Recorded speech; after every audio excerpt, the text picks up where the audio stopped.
At the beginning of Samson's story, the Israelites were suffering under the dominance of the Philistines. Samson, a Nazarite from birth, was divinely chosen to accomplish God's mission in Israel, endowed with immense strength for this purpose. His life's tale is detailed in the book of Judges.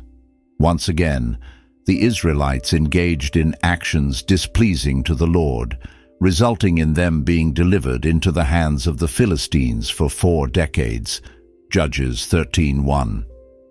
The narrative then shifts to introduce Manoah from Zorah, a member of the tribe of Dan, and his wife who was unable to have children.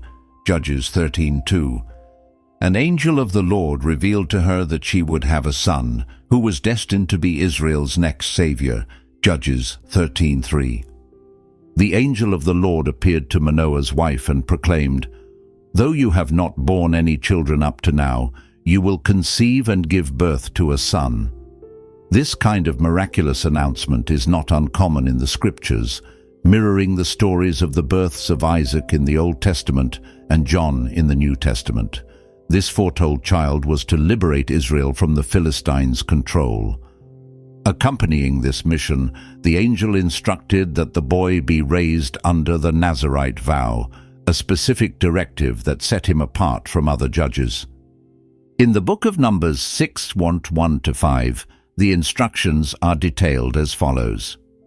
God commanded Moses to relay to the Israelites that if anyone, whether man or woman, decided to commit themselves through a special vow as a Nazarite to the Lord, they were to refrain from consuming wine or any other alcoholic beverages. They should not consume vinegar derived from such drinks, nor drink grape juice or eat fresh grapes and raisins. During their time of vow, they were forbidden from consuming any part of the grape, including seeds and skins. Throughout their Nazarite commitment, they were not to cut their hair, allowing it to grow long as a sign of their holiness and dedication until the vow period concluded. This stipulation meant that he was not to indulge in alcoholic beverages like wine or beer, nor was he to cut his hair. Notably, an angel instructed the woman to avoid wine and beer during her pregnancy and to refrain from eating anything impure. This was to ensure that her son would be dedicated as a Nazarite from the womb. Even though the angel spoke directly to her, the woman sought out her husband to share the extraordinary encounter. Judges 13:8-13. After hearing of the visitation, Manoah prayed fervently, asking God to send the divine messenger once more to guide them on how to raise their soon-to-be-born child. God heeded Manoah's prayer, and the angel returned to visit the woman while she was alone in the field, though her husband Manoah was not present. Upon seeing the man again, the woman quickly ran to tell her husband, exclaiming, "The man who visited me before has appeared again." Immediately, Manoah got up and followed his wife to meet the man. On meeting him, Manoah asked, "Are you the one who spoke to my wife?" The visitor confirmed, "I am." Manoah then asked, "May your words come true, but what are to be the rules for the boy's life and his duties?" The angel of the Lord reiterated to Manoah, "Ensure that she follows everything I told her. She must not eat any product of the vine, nor drink wine or similar beverages, nor consume anything impure. She must adhere to all that I have instructed her."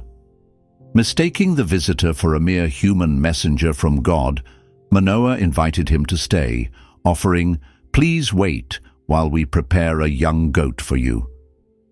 The visitor agreed to stay, but declined the meal, suggesting instead that they should make a burnt offering to God.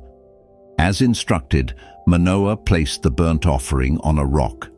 In a miraculous display, the visitor ascended with the flames into the sky. Witnessing this, Manoah and his wife fell face down to the ground in awe.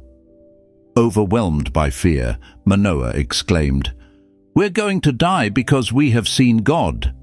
He recognized the visitor as a divine being, confirming his presence as that of the Lord. Judges 14:19-24. Manoah presented a young goat along with grain on the rock as an offering to the Lord, performing a miraculous act observed by both him and his wife. As the flames reached towards the sky from the altar, the angel of the Lord rose within the altar's flames. Witnessing this, Manoah and his wife dropped to the ground in awe. Once the angel vanished, Manoah realized that it was indeed an angel of the Lord, and expressed to his wife his fear that they would perish for having seen God. However, his wife reassured him, arguing that if the Lord had intended to kill them, he would not have accepted their offerings, nor revealed such wonders and prophecies to them at this moment. Subsequently, Manoah's wife gave birth to a son named Samson. The boy flourished under God's blessings, and the Spirit of the Lord began to inspire him at Mahanedan, located between Zorah and Estaol. The name Samson, given by his mother, marked a child destined for divine purposes, though his life choices later showed that even those dedicated to God can take faltering steps, yet still fulfill divine roles. Samson traveled to Timnah, and there he became enamored with a young Philistine woman. Upon expressing his desire to marry her, his parents cautioned him against uniting with someone outside their faith community. Unknown to them, his attraction was guided by the Lord's plan to use this relationship as a catalyst for conflict with the Philistines. Judges 14:1-4. Samson traveled to Timnah and spotted a young Philistine woman. Upon returning home, he told his parents, "I've seen a Philistine woman in Timnah. I want her for my wife." His parents questioned him, asking, "Can't you find a suitable woman among your own people or your relatives? Why must you marry one of the uncircumcised Philistines?" However, Samson insisted, "She is the one for me. Get her for me." Unbeknownst to them, this was part of the Lord's plan to initiate a confrontation with the Philistines, who at that time dominated Israel. On his way to Timnah to meet his future bride, Samson encountered a young lion. Empowered by the Spirit of the Lord, he demonstrated his divine strength by tearing the lion apart with his hands, a testament to his unique calling from God for extraordinary deeds. Judges 14:5-7. Accompanied by his parents to Timnah, as they neared the vineyards, a young lion charged at him. The Spirit of the Lord surged powerfully within Samson, enabling him to rip the lion apart as easily as one might tear a young goat, though he kept this feat a secret from his parents. After this encounter, he continued to Timnah, where he spoke with the woman and grew fond of her. During what was likely his engagement celebration, Samson decided to challenge the Philistines with a riddle at the feast. He offered a reward of 30 changes of clothes to anyone who could solve the riddle within a week. In the context of the era, possessing additional garments represented status and respect. Reflecting on his recent encounter with a lion and discovering honey within it, Samson crafted his enigma. From the devourer emerged something edible, and from the mighty, something sweet. Judges 14:10-14. Meanwhile, Samson's father went to visit the woman, and there Samson hosted a banquet, as was the tradition for young men of the time. Observing him, the locals selected 30 men to accompany him. Samson proposed his challenge. "Solve my riddle during the 7-day feast, and I'll reward you with 30 linen garments and 30 sets of clothes. Fail, and you owe me the same." Eagerly they accepted, prompting him to present his riddle. From the eater, something to eat; from the strong, something sweet. They struggled without success to find the answer for 3 days. As frustration mounted among the Philistines, their inability to decipher the riddle led to threats against Samson's betrothed and her family, demanding that she extract the answer from Samson and disclose it to them. Under pressure and tearful, she pleaded with Samson throughout the week until he could no longer endure her persistent appeals. He eventually confided the solution to her.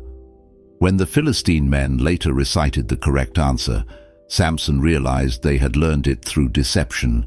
Fueled by divine strength, he then struck down 30 men from another town, seizing their garments to fulfill the wager. After this violent retribution, Samson returned home alone, leaving his wife behind. Sometime later, Samson escalated his conflict with the Philistines.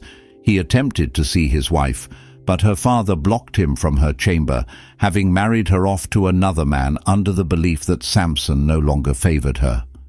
In retaliation, Samson devised a plan involving 300 foxes.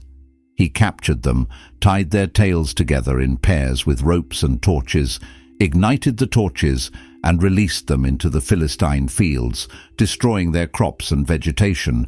Judges 15:15. At the wheat harvest, Samson, bringing a young goat as a gift, sought to visit his wife again. He announced his intention to enter her room, but her father stopped him, explaining, "I truly thought you despised her, so I gave her to your friend. Perhaps her younger sister would please you more. Take her instead." In response, Samson declared, "Now I am justified in seeking revenge against the Philistines. I will inflict severe damage." He then executed his earlier plan with the foxes, causing extensive damage to their fields, vineyards, and olive groves. In retribution, the Philistines killed Samson's wife and her father. Samson avenged these deaths using his formidable strength. Judges 15:6-8. When the Philistines learned of the perpetrator, they reacted by burning his wife and her father. Samson vowed, "Since you have done this, I won't rest until I have my revenge." He then launched a fierce attack, killing many, and afterward he retreated to a cave in the rock of Etam.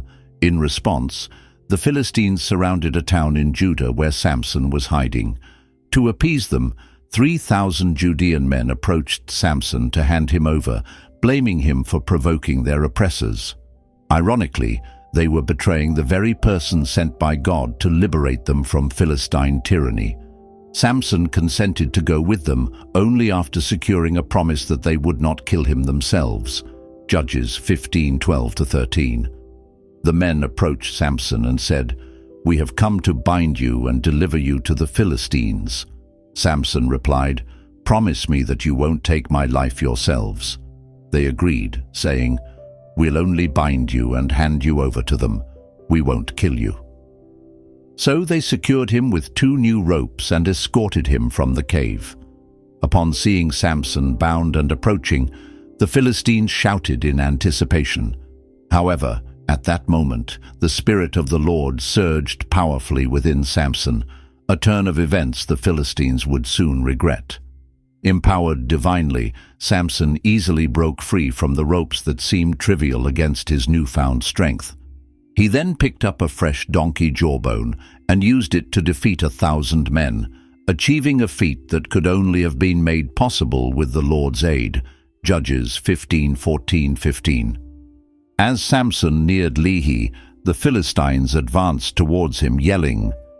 Again the Spirit of the Lord enveloped him mightily. The ropes around his arms disintegrated as if burned to ash, and the bindings fell away from his hands.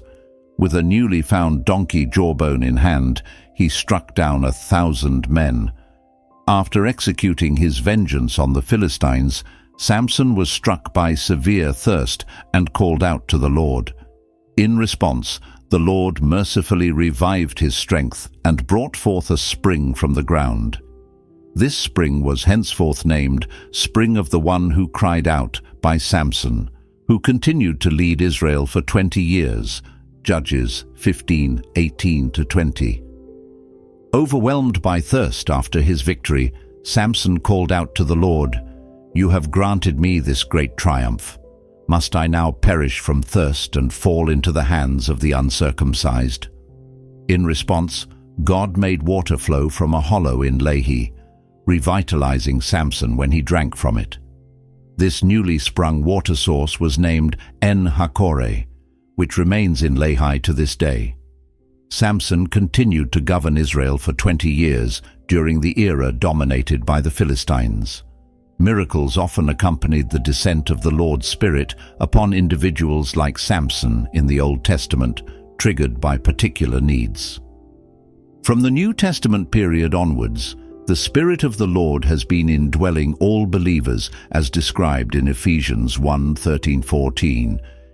In him you also, when you heard the word of truth, the gospel of your salvation, and believed in him, were sealed with the promised Holy Spirit, who is the guarantee of our inheritance until we acquire possession of it, to the praise of his glory. Romans 8:9 explains the transformative nature of this indwelling. You, however, are not in the realm of the flesh, but are in the realm of the Spirit, if indeed the Spirit of God lives in you. If anyone does not have the Spirit of Christ, they do not belong to Christ. This signifies that post-resurrection, God's supernatural involvement is no longer about the Spirit alighting temporarily, but about the continuous presence of the Spirit within us. This Spirit was manifest powerfully in Samson for divine purposes and remains active today. Galatians 5:16 advises, "So I say, walk by the Spirit, and you will not gratify the desires of the flesh," emphasizing the ongoing struggle against worldly temptations by recognizing and adhering to the Spirit's guidance. Ephesians 5:18 also encourages, "Do not get drunk on wine, which leads to debauchery. Instead, be filled with the Spirit," urging us to live under divine influence rather than succumbing to worldly excesses. At this juncture, Samson's decisions become increasingly problematic. On a visit to Gaza, he encountered a prostitute and spent the night with her. Historically, the Israelites had strayed by worshipping foreign gods, Judges 2:17, disregarding their leaders and pursuing these gods instead of adhering to the paths their ancestors followed under the Lord's commandments. They had starkly assimilated into the prevailing culture and turned away from the Lord. During this period, Samson's actions mirrored the disobedience seen throughout Israel, signaling a precursor to his eventual ruin. Upon learning of Samson's whereabouts in Gaza with the prostitute, the Philistines believed they had ensnared him. They secured the city's exits to trap him inside. However, when Samson decided to leave, he displayed his formidable strength by uprooting the city gate doors along with their posts, and carried them all the way to the mountaintop facing Hebron, a feat unimaginable for an ordinary person to accomplish even over a short, flat distance. This act underscored that despite Samson's wayward actions, God's presence lingered with him. Entering a perilous phase of his life, Samson's troubles deepened when he met Delilah and fell for her, as detailed in Judges 16, verses 1-4. In one incident, after spending the night with a prostitute in Gaza, the city's residents, upon learning of his presence, plotted to ambush and kill him at dawn. But Samson only stayed until midnight. Then he rose, seized the city gate doors with the posts, and ripping them from their mountings, he hoisted them onto his shoulders and carried them to a hill facing Hebron. Later on, Samson became enamored with a woman from the Sorek Valley named Delilah. While her exact origins are unclear, Delilah clearly aligned herself with the Philistines, enticed by their offers of silver. The Philistine leaders approached her with a lucrative proposal, coaxed Samson into revealing the source of his immense strength, allowing them to capture and subdue him. For this betrayal, they offered her a substantial sum, 1,100 shekels of silver from each leader, Judges 16:5. Delilah attempted 3 times to uncover the secret of Samson's strength, while Philistine ambushers awaited his vulnerability. Each time, Samson misled her with false explanations. Over time, Delilah gradually wore him down, using the same tactic that Samson's own wife had previously used to betray him to the Philistines. She challenged his love for her, questioning, "How can you say you love me when your heart is not with me?" Judges 16:6-14. Finally, Delilah pressed him again. "Reveal to me the secret of your formidable strength and how you might be restrained." Samson responded, "Bind me with 7 fresh bowstrings that have not been dried, and I will become as weak as any other man." Trusting his word, the Philistine rulers supplied her with the bowstrings, and she bound him with them. With assailants hidden nearby, she alerted him, "Samson, the Philistines are upon you." But he easily broke the bowstrings, as if they were mere thread near a flame, thus keeping the true secret of his strength safe. Delilah confronted Samson, frustrated by his deception. "You have tricked me. You lied to me. Now tell me truthfully how you can be restrained." Samson replied, "Bind me tightly with brand new ropes that have never been used, and I will be as weak as any other man." Taking his words at face value, Delilah tied him with new ropes. With accomplices concealed in the room, she alerted him, "Samson, the Philistines are approaching." Yet he broke the ropes effortlessly, as if they were mere threads. Undeterred, Delilah pressed him again, accusing him of mocking her and lying. She demanded, "Tell me how you can truly be bound." He then suggested, "If you weave the 7 locks of my hair into a loom and secure it with a pin, I will become weak."